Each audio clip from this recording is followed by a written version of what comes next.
This is Dr.RED Panda. What are the Jews and Arabs actually fighting about? Why did Israel declare war on Hamas and not Palestine? What is the relationship between Hamas and Palestine? Hello, everyone. I am Dr.RED Panda, and today we will focus on the Israeli-Palestinian conflict. The origins of the Jews and the Palestinian region. Our story begins around 2000 BCE, when the Jews, as descendants of the Hebrews, inhabited the land of present-day Israel. According to the Old Testament, God declared, "This is the land I give to you."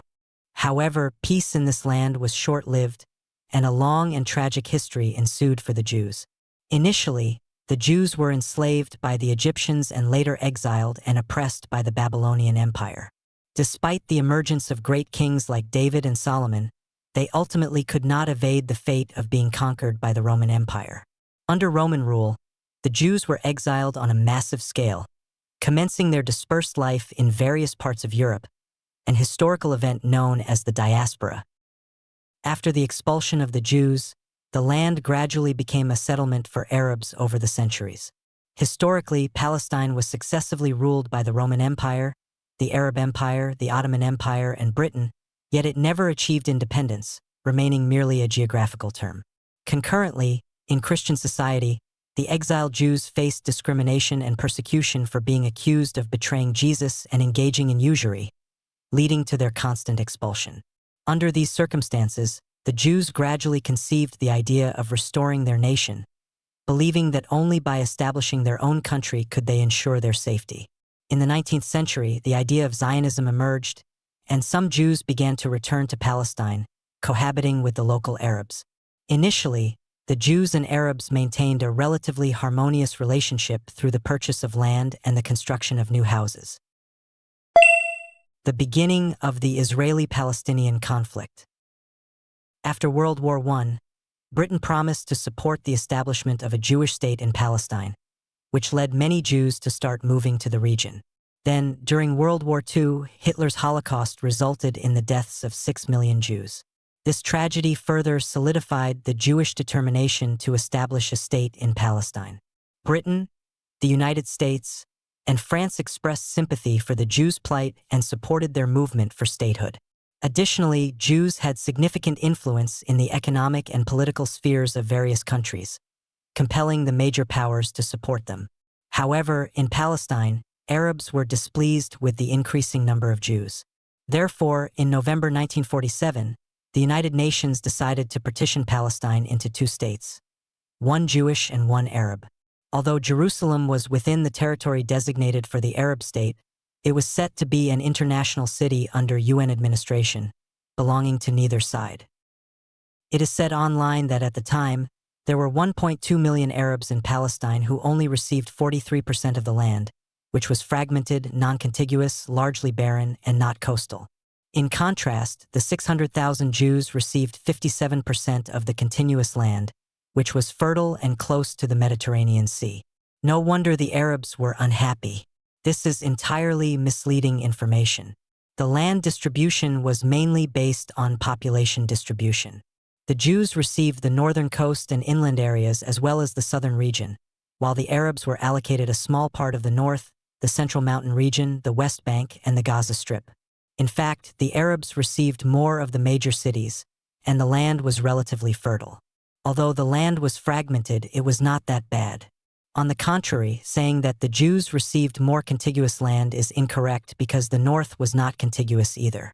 The southern region looked large, but most of it was desert and extremely desolate. However, the Jews did receive a longer coastline. From a geographical and economic perspective, both sides had their pros and cons with the land distribution. The outbreak of the Arab-Israeli War. The reason Arabs are so upset is that they believe Palestine should entirely belong to them and should not be shared with Jews. All Arab countries opposed the establishment of a Jewish state. Therefore, on the day after Israel declared its independence in 1948, the surrounding Arab countries formed the Arab League, which included Egypt, Syria, Jordan, Lebanon, and Iraq, and declared the outbreak of the First Arab-Israeli War. The war started the day after Israel's founding in 1948 and continued, with intermittent ceasefires, until 1982, encompassing 5 major conflicts. The Arabs not only faced repeated defeats but also lost significant territories to Israel, which labeled the newly occupied areas as settlements and introduced a large number of Jews. The Third Arab-Israeli War in 1967 was particularly notable, as Israel achieved a decisive victory, seizing the Golan Heights from Syria, the Gaza Strip and Sinai Peninsula from Egypt, and the West Bank, including East Jerusalem, from Jordan. Israel also declared Jerusalem as its capital. The establishment of the PLO. At this point, Israel has effectively taken control of the entire Palestinian region, and the Arabs in the Palestinian territories have become stateless Palestinian refugees. Originally, in 1964, with the assistance of various Arab nations, the Palestinians established the Palestine Liberation Organization, PLO. Initially, it was a moderate group that hoped to resolve the Israeli-Palestinian issue through dialogue. However, in 1967, after Israel took effective control of the entire Palestinian region, and following Yasser Arafat's rise to leadership in 1969, the PLO became increasingly radical. Arafat abandoned the previous policies and advocated for the complete removal of Jews from Arab lands, believing that violent revolution was the only solution. Consequently, the PLO transformed into a terrorist organization. In the 1970s and 1980s, under Arafat's leadership, the PLO carried out numerous terrorist attacks, such as the Munich massacre in 1972, where 11 members of the Israeli Olympic team were killed during the Olympics. These frequent terrorist attacks caused significant international disdain towards the PLO.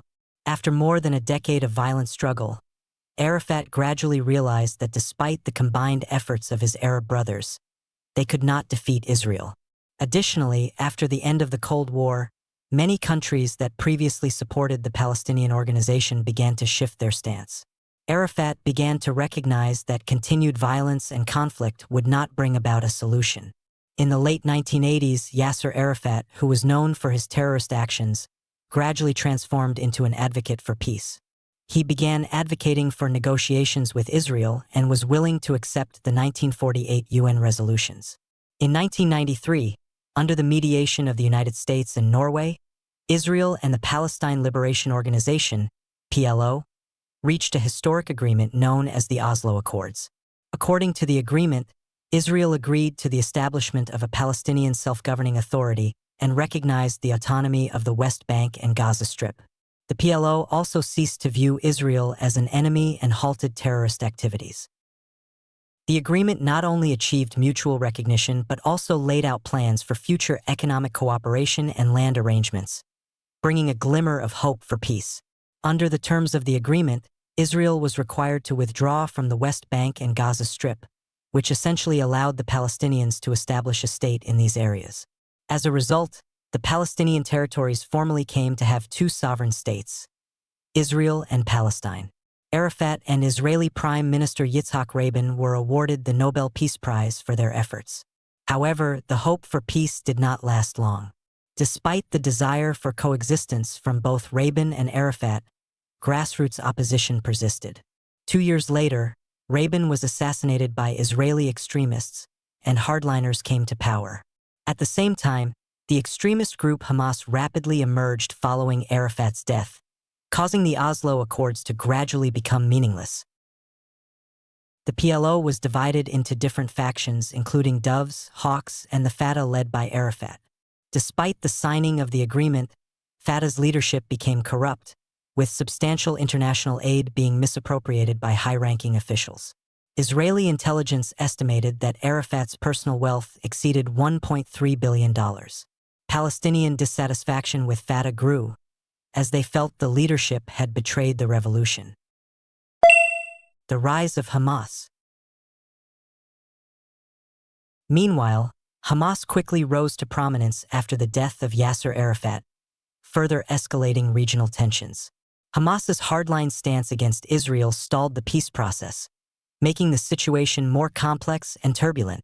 Although Hamas is considered a terrorist organization by the United States and the European Union, its activities are not limited to radical violence. They also involve many civil projects. Despite being a radical organization that frequently conducts attacks, Hamas also engages in activities that assist civilians, such as digging wells, installing lights, and setting up clinics for patient care. These actions earned Hamas support in the 2006 elections. In that election, the young and radical Hamas defeated the moderate but corrupt Fatah, becoming the ruling party in Palestine. Once in power, Hamas refused to recognize the peace agreements previously reached by Fatah with Israel, leading to a civil war in Palestine the following year. The conflict between Hamas and Fatah resulted in a split within the Palestinian territories, ultimately creating two separate areas. The larger West Bank, controlled by Fatah and recognized by the international community. The narrow Gaza Strip, which is controlled by Hamas and labeled as a terrorist organization, contrasts with the larger West Bank. Although both Fatah and Hamas are Palestinian, they are deeply divided and hostile toward each other. Israel benefits from their internal conflict. While the West Bank appears relatively large, it has been under Israeli military occupation since the 1967 Six-Day War. The area actually controlled by the Palestinians comprises only about 40% and is fragmented and scarce, with a population of around 2.7 million. Despite its small size, the Gaza Strip, controlled entirely by Hamas, has a high population density with about 2.37 million residents, making it one of the most densely populated areas in the world. Risks and crises in the Gaza Strip. Hamas has frequently launched attacks on Israel, including rocket strikes, and Israel has responded with retaliation, bombing Gaza. Although it is not difficult for Israel to crush Hamas, governing the area poses a significant challenge. Providing humanitarian aid for 2 million people requires substantial resources, which Israel cannot realistically bear alone. To force compliance while saving costs, Israel has opted for a blockade. Given that Jews have historically been victims themselves, such actions are unlikely to gain international approval, leading to United Nations condemnation. Thus, Israel's strategy is to build a massive wall around Gaza, akin to a real-life version of Attack on Titan, and to enforce strict economic sanctions, letting Hamas self-destruct. This has resulted in severe shortages of water, electricity, and medicine in Gaza, creating extremely difficult living conditions with an unemployment rate exceeding 40%, resembling an open-air prison. Israel's calculation is to either scare people into working in Israel, where they might even gain citizenship if they perform well, or to encourage them to seek refugee status through the United Nations and move to other Arab countries, thus avoiding association with Hamas.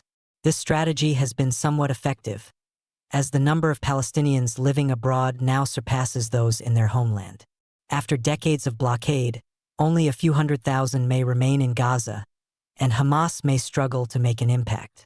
However, Hamas continues to receive support from external sponsors, enabling it to persist in its attacks on Israel, making the situation highly complex.